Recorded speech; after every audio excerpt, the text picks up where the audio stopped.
cipó me abre a boca, macumbeiro. Ora vai, é chu. Bom dia, Umbanda, seus minutos diários de conhecimento. Meu nome é Dério Simões, sacerdote do Templo Sete Montanhas do Brasil. Vamos lá. A Umbanda frente à diversidade. Diversidade de cultos, de ritos e de formas de pensar. Sim, não só a diversidade está dentro do terreiro, a diversidade ela também está fora do terreiro. As diversas formas das pessoas enxergarem a Umbanda dependendo das suas próprias crenças. Pode ser ateu, existe a crença, não é a crença em Deus efetivamente, a crença naquilo que existe no mundo, o sentido da vida e assim por diante. Então nós temos dentro da Umbanda uma diversidade. Temos fora do núcleo de Umbanda, ou seja, da religião de Umbanda, a religião umbandista ou religião Umbanda, também uma enorme diversidade, uma diversidade muito grande.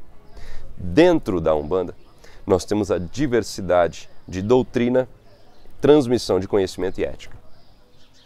Cada terreiro é uma Umbanda em si.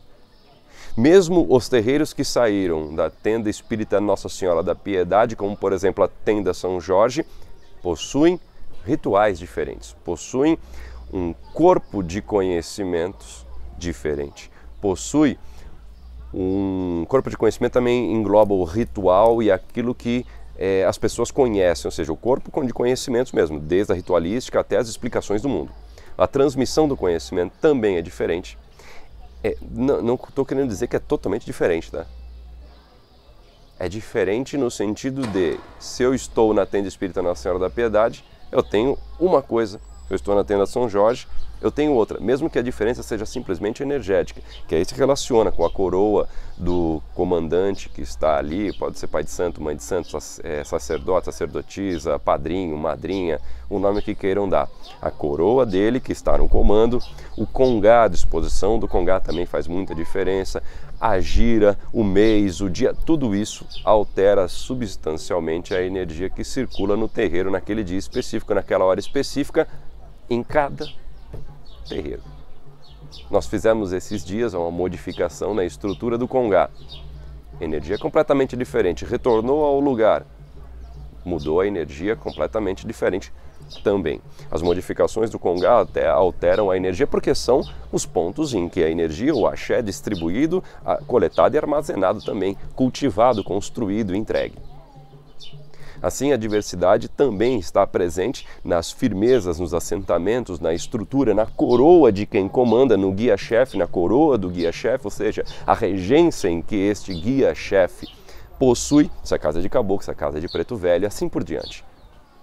A diversidade também está presente dentro do axé em si, da energia que circula. A energia que circula no terreiro, em cada terreiro, é diferente. Assim nós podemos dizer que existe uma diversidade energética, existe uma diversidade de ritos, existe uma diversidade de doutrina, existe uma diversidade de pensamentos, de visão para com a Umbanda e da Umbanda para com o mundo.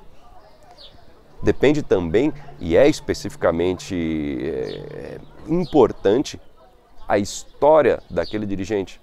Modifica e entrelaça algumas doutrinas, alguns rituais. Se uma pessoa ela vem de uma história esotérica, especificamente esotérica, com ordens iniciáticas, assim por diante, isso vai ser incrementado, isso vai ser implementado na ritualística daquele terreiro pelo período em que aquele pai de santo está lá e formará filhos de santo com essa forma de pensar.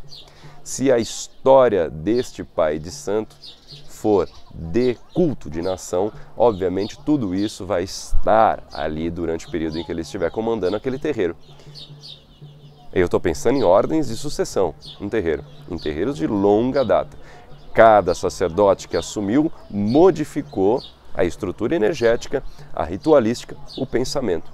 Ou seja, o corpo doutrinário foi acrescido, ou acrescentado certos conceitos, ou modificado especificamente. A transmissão do conhecimento pode ter se alterado, ou seja, através da vivência do terreiro, através de curso, ou através de livro, ou através de iniciações e assim por diante. A modificação também pode ter ocorrido na ética. Ela pode ter ficado mais presa parece que está errado. Ela pode ter ficado mais restrita, ou seja, A ética só se aplica aqui dentro do terreiro. Quando você sair por essa porta, você faz o que você quiser, porque a vida é sua, ou ela pode ter abrangido, estar presente fora do terreiro também. Olha, você, quando sair daqui, tem que se comportar dessa forma, daquela forma, assim, assim, assado. Caso contrário, você só está praticando Umbanda aqui dentro. Nós queremos formar pessoas e assim os conceitos de Umbanda têm que extrapolar a porta do terreiro. Então, são conceitos em que a ética pode extrapolar ou não o círculo, a comunidade de santo, os períodos de rito, os rituais, o corpo doutrinário, a transmissão do conhecimento também. Tudo isso está ligado e forma aquele terreiro, naquele momento, especificamente, com aquele comando. Diferencia-se pelo tempo, pela sociedade em que estamos vivendo, pelo sacerdote, pelo conteúdo energético que aquele sacerdote distribui durante o seu cargo, a sua posição ali no terreiro. Tudo isso estabelece a diversidade. Agora, como lidar com a diversidade? Como a Umbanda enxerga a diversidade? A Umbanda nasceu na diversidade. Você levar em consideração Zélio Fernandino de Moraes, você vai entender que ele estava numa mesa kardecista, não pôde passar a sua mensagem e assim abriu, inaugurou, estabeleceu, seja, anunciou, pode ser também, uma nova religião, a Umbanda. Para que todos os espíritos tivessem voz, aprenderemos com aqueles que sabem mais, ensinaremos aqueles que sabem menos. Nenhum será renegado. A Umbanda nasceu na visão de que todos aqueles que não podem falar, todos os espíritos que estão rejeitados em outros lugares, que tenham a Umbanda como um núcleo de distribuição desse conhecimento da luz de Deus. A Umbanda nasceu na diversidade, nasceu por conta dessa diversidade, onde a diversidade não tinha voz. Portanto, a Umbanda é a voz da diversidade, é a voz das minorias. Eu vou colocar aqui, está passando o carro de som, obviamente. Ele fala Umbanda, a Umbanda estabelece, essa religião, um conceito de que todos podem falar, todos têm voz, ou para aprender, ou para ensinar alguém. A diversidade, portanto, é característica da própria Umbanda. Lidar com a diversidade é uma condição humana. Aceitar ou não faz parte da ética do terreiro. Terreiros podem ser mais fechados ou mais abertos. Depende de cada terreiro. Terreiros podem ser restritos com a sua própria estrutura, sem se relacionar com outros terreiros ou com rede de terreiros, ou não. É uma opção, não é certo ou não é errado. Terreiros podem admitir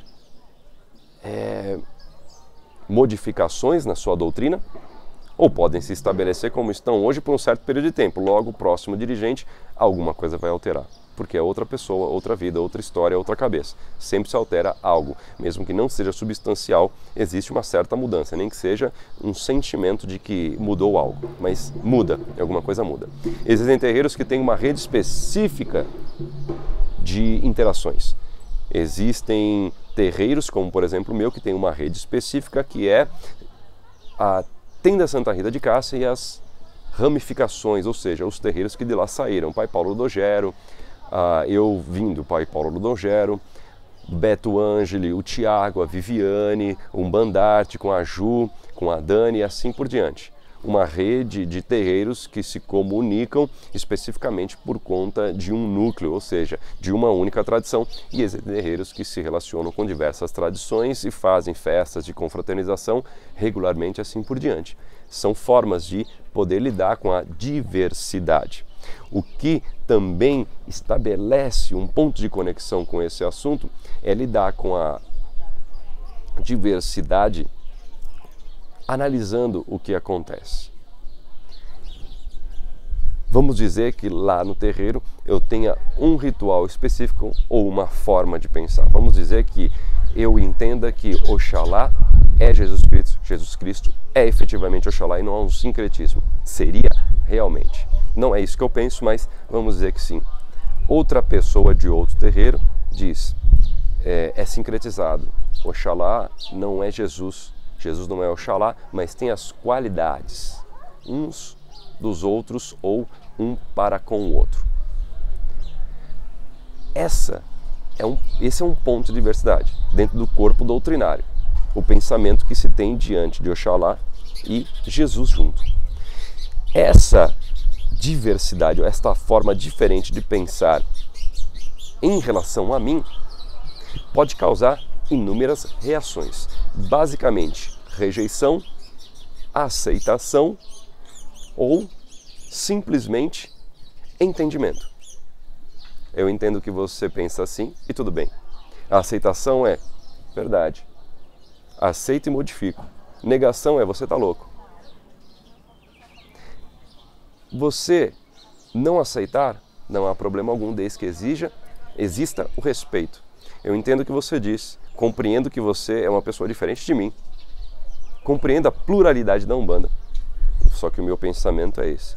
Eu não estou aqui para que você me convença, estou aqui expondo também a minha opinião. Você gostaria de ouvir a minha opinião? E assim as pessoas trocam experiências e crescem em conhecimento. Eu acho que melhor do que curso é o diálogo.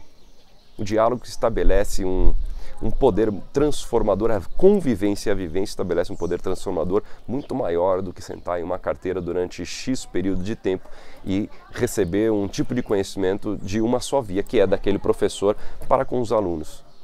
Por isso que nós dizemos efetivamente que curso não forma nada e não forma ninguém. É a vivência, a experiência que forma. Viver com pessoas, uma pluralidade de pensamentos faz com que cada fala se adeque e nós venhamos a pensar naquele que está recebendo aquela informação. Emissor e receptor. E assim a mensagem chega. Pessoas diferentes recebendo a mesma mensagem têm interpretações diferentes. Isso sempre vai acontecer. Isso acontece com você. Basta termos a capacidade de poder olhar para o próximo e dizer, eu entendo. Ou se for alguma coisa muito absurda, você dizer, para com isso, pelo amor de Deus, você está maluco. Na maior parte dos casos não é isso que acontece. Não, ninguém está muito maluco em falar coisas em que nós efetivamente não acreditamos. Basta dizer, eu entendo o que você está falando, compreendo o que você faz, eu só não concordo, posso dizer o porquê. Se a pessoa disser que não adianta falar o porquê, ela não vai mudar e não adianta, não tem como. Se ela insiste em dizer que está certa, é um problema que ela precisa lidar consigo mesmo. E lá na frente, algo pode acontecer para que isso mude ou se mantenha. O mesmo para conosco. Clique em gostei, compartilhe, comente, faça do canal Adérito Simões a sua luta diária por conhecimento. aderitosimões.com.br, a sua escola de Umbanda online, porque Umbanda também se aprende na escola. Um grande abraço, até amanhã e tchau!